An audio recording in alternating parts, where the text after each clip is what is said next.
Hello, I'm Courtney, what's up? And today I'm going to be talking about some of my favorite sequels. So I've seen a lot of people do videos like this before, and I've also seen people do videos talking about their least favorite sequels because I feel like honestly a lot of people on BookTube, they really don't like sequels, but then here's me where I'm just like, sequels are usually my favorite in the series. Every once in a while I do read a sequel and I won't really like it, but for the most part I usually really like sequels and I'll like them better than the first book, and sometimes the sequel will be my favorite book out of that trilogy or series. So I thought today would be really fun to talk about my top 5 sequels because I wasn't really sure what to film today, and I was just like, you know, I should try to make like a favorites video or something.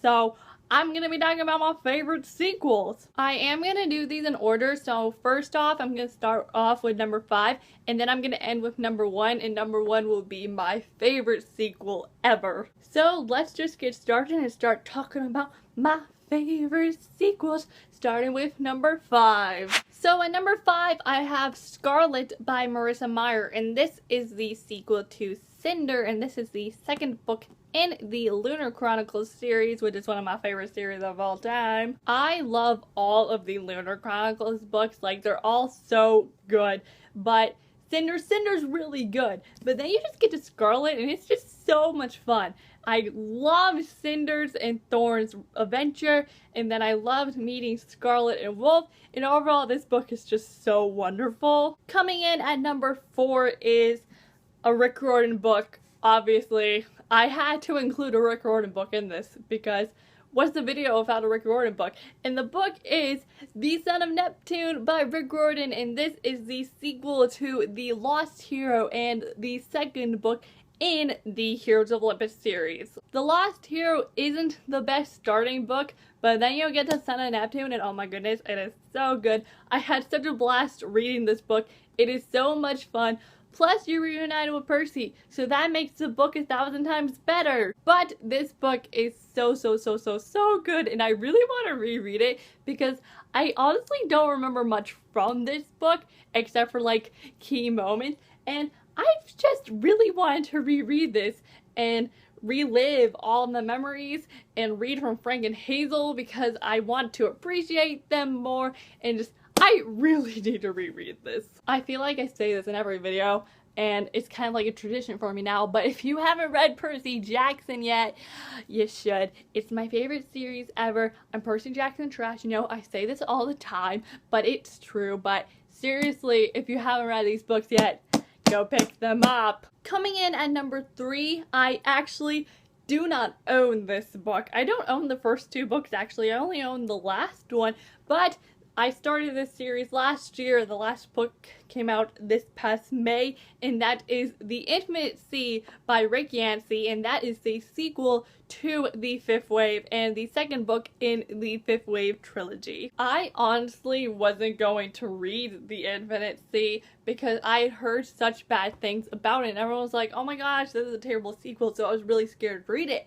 But then I did read it, and I really liked it. I loved reading from Ringer because I honestly really liked Ringer because I wasn't the biggest fan of Cassie while reading The Fifth Wave, so Ringer was so awesome to me. But that doesn't mean I don't like Cassie though, because Cassie's great in the final book, The Last Star, but I just found the story much more exciting in The Infinite Sea, and I really liked all the action scenes, and I just really liked the story better. I just thought everything flowed better in The Infinite Sea.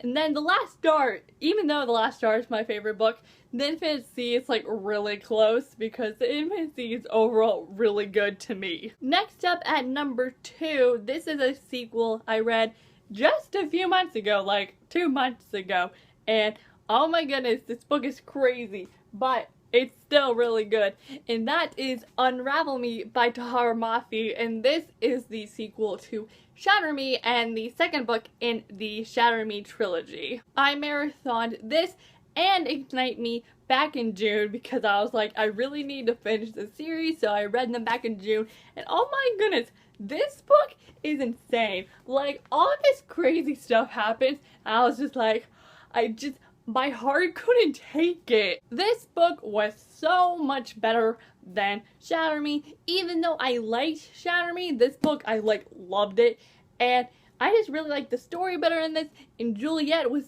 really fun for me to read. Like, she was finally becoming herself and doing what she wanted to do, and I was just like, you go, girl. But overall, Unravel Me was really, really good. I really liked the story, even though there was a bunch of drama, and I was just like, why is this happening? Like, everything could have gone fine, but it just went all wrong, and all this crazy stuff happened in this book. But overall, it was really, really good, and that's why it's at number 2, because it was just so good and gave me all the feels. And then finally, coming at number 1, I think this isn't going to be a shock, because honestly, I feel like this is a lot of people's favorite sequel now ever since it came out, because it is so, so good, and that is A Court of Mist and Fury by Sarah J. Maas, and this is the sequel to A Court of Thorns and Roses, and this is also the second book in the A Court of Thorns and Roses trilogy. Now, let me just say that A Court of Thorns and Roses was one of my favorite books last year. It was like my number 1 book for a really long time, because I loved it so much. So I didn't think the sequel was going to top A Court of Thorns and Roses. But then I read this, and this book was so good! This book was everything I could ask for. It changed me. It made me a better person, because it made me realize how stupid and ignorant Tamlin is. And now I'm Team Rhysand for the win, because Rhysand is this beautiful human being that I adore, and he is wonderful. And just everything about this book was so good. It's one of my favorite books of this year, because it's so wonderful. I love it! I am so excited for the 3rd book. It's going to be amazing, because if you read this, you know that end, and it's about to get lit in the 3rd book, because stuff is gonna go down, and I am so excited for May 2017, because that's when the book is supposed to come out, and oh, it's gonna be so good. But that, my friends, were my top 5 favorite sequels, and I hope you all enjoyed this video. If you did like this video, give it a big thumbs up. If you want to see more videos like this, if you want me to make like a favorite finale book or a favorite first book or any type of favorites video, please let me know in the comments down below. And if you want to watch more videos from me, you can click the subscribe button down below. I'm Courtney, and I'll see y'all next time with a new video soon, so I will see you then. So, bye! Yo!